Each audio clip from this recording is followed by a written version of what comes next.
Buen día, profesora María Jesús y profesora Paloma. A continuación, nuestro grupo procederá con la presentación de nuestro póster científico, que es en base a la pregunta: ¿qué factores asociados a la dieta han afectado a la fisiología oral a través del tiempo? Como objetivos tenemos que, a través del tiempo, se ha visto modificada nuestra estructura maxilomandibular debido al cambio de su función, causado por la disminución de fuerzas compresivas asociadas a la alimentación, generando cambios morfológicos, funcionales y motores en nuestra anatomía. Se tiene como objetivo final analizar la influencia de la evolución humana en los cambios que se han producido en el sistema estomatognático con énfasis en el influjo dietético. Nuestros materiales y métodos fue buscar información en artículos académicos y estudios poblacionales en base de datos que incluyen PubMed y Google Scholarship,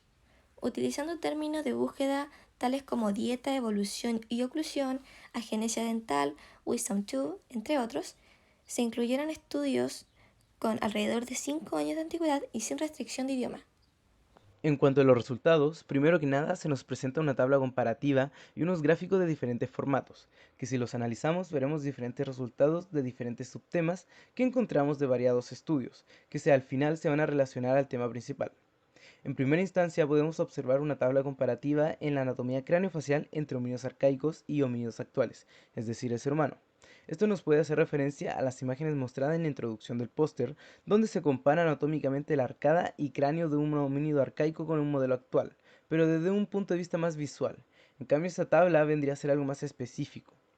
En la tabla se hace mención de que antes los homínidos presentaban premolares heterodontos, con un mayor tamaño en los premolares y molares debido a un esmalte más grueso, con un primer molar similar a un canino, acompañado de unos incisivos más grandes y menos verticales que los incisivos actuales. Estas piezas al final conformaban un ATM con una forma más aplanada.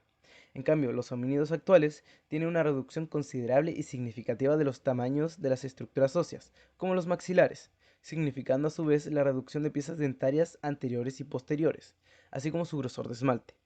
Además, todos los molares tienen una estructura similar en la actualidad, concluyendo en una TM más cóncava.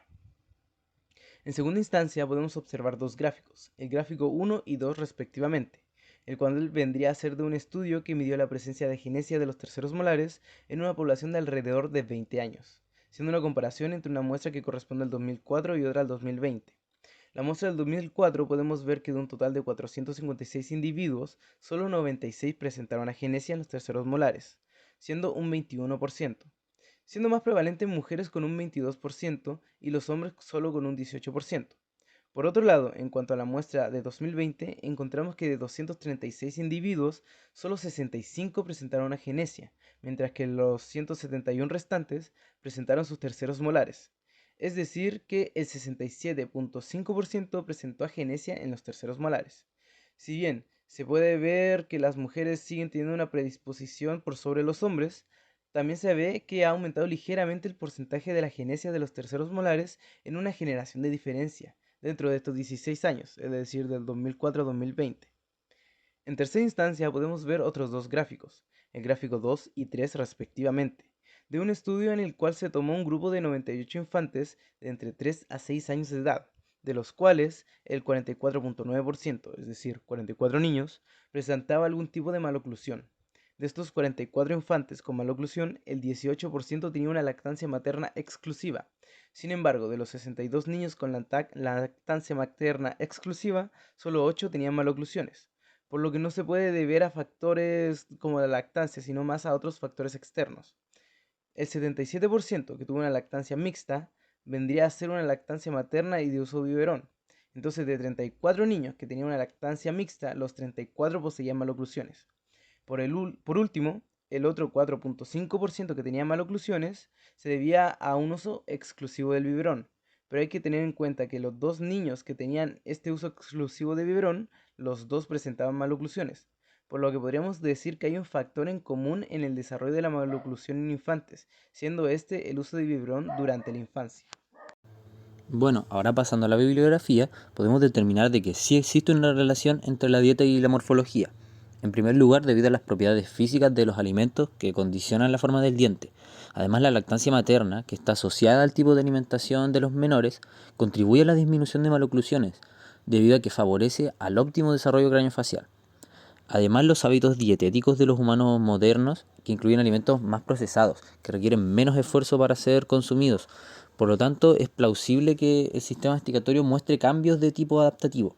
incluyendo mandíbula más pequeña, por ejemplo, y agénesis de los terceros molares. La dieta civilizada, como primera consecuencia, nos ha hecho perder el primitivo carácter alternativo lateral de masticación, dando lugar a una masticación más unilateral, no alternante, cuya funcionalidad simétrica desemboca en desequilibrios oclusales, maloclusiones también, trastornos periodontales, subluxaciones de articulación temporomandibular, entre otros. Además, teniendo en cuenta que la dieta afecta la estructura y función del aparato masticatorio, es posible postular que las poblaciones con distintos hábitos alimentarios y estilos de vida presentan diferencias en sus estructuras osteodentarias. Siguiendo con la discusión, podemos decir que el cambio de alimentación ha sido un factor de gran influencia en el desarrollo maxilofacial a través del tiempo. Esto lo podemos ver en los cambios anatómicos que han tenido los homínidos al emplear una dieta de alimentos duros basada en fibra, que incrementó el tamaño de piezas dentales con un gran grosor en el esmalte y la presencia de cúspides chatas en sus caninos, debido a que las propiedades físicas de los alimentos condicionan la morfología dental, a causa de la superficie de estos y de su mecanismo interno, provocando que la corona y la posición del arco dental se adaptaran para que se desarrollen los componentes del sistema estomatognático. Por lo que al cambiar a una dieta de alimentos más complejos, se prioriza un desarrollo del neurocráneo por sobre el viscerocráneo, ya que al procesar alimentos que no necesitaban de tales fuerzas compresivas, se dejó de lado el desarrollo de una gran mordida. Por consiguiente, se redujo el tamaño de las piezas dentales y la estructura de la arcada para adaptarse a nuevos alimentos. Asimismo, el cambio de dieta provocó que los terceros molares fueran innecesarios para una óptima alimentación al desarrollar un cráneo más pequeño,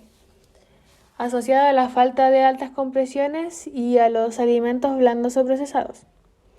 Por lo tanto, es plausible que el sistema masticatorio muestre cambios adaptativos,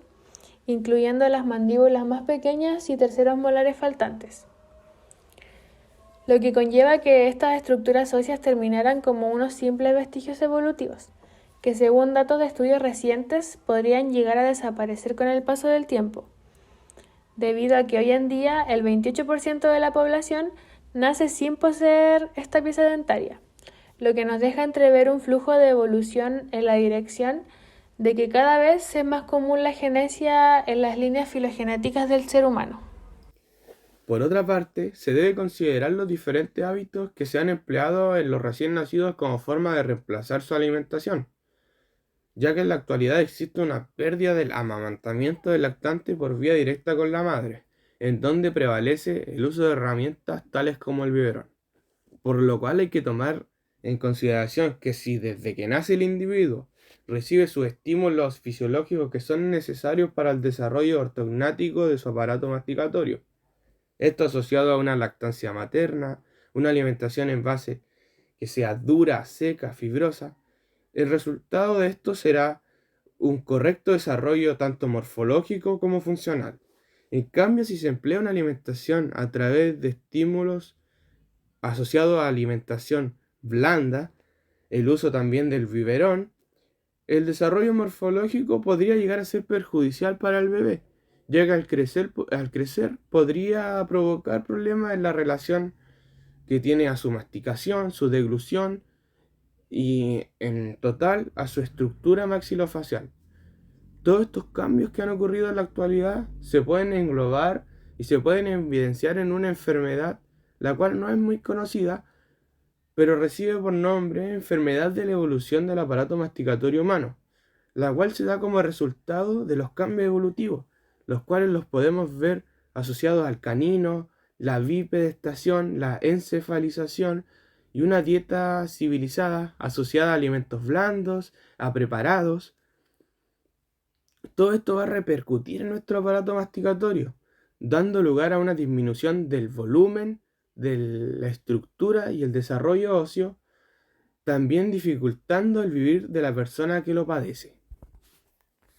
Como conclusión del tema, podemos decir que todas nuestras fuentes investigadas coinciden con que el tipo de dieta, específicamente la consistencia de la dieta, ha tenido un papel importante en los cambios a través del tiempo en las estructuras que componen la masticación, viéndose como los más afectados los músculos temporales y buccinador, como también los huesos temporales, dientes, maxilar y mandíbula.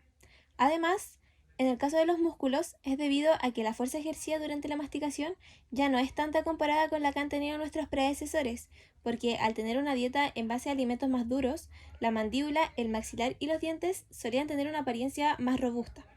En la actualidad, por un cambio en la dieta en base a los alimentos más blandos y procesados, se han visto efectos como desequilibrios oclusales, maloclusiones, dobles oclusiones, trastornos periodontales y subluxaciones de ATM. Sin embargo, no se puede considerar la dieta como un único factor desencadenante.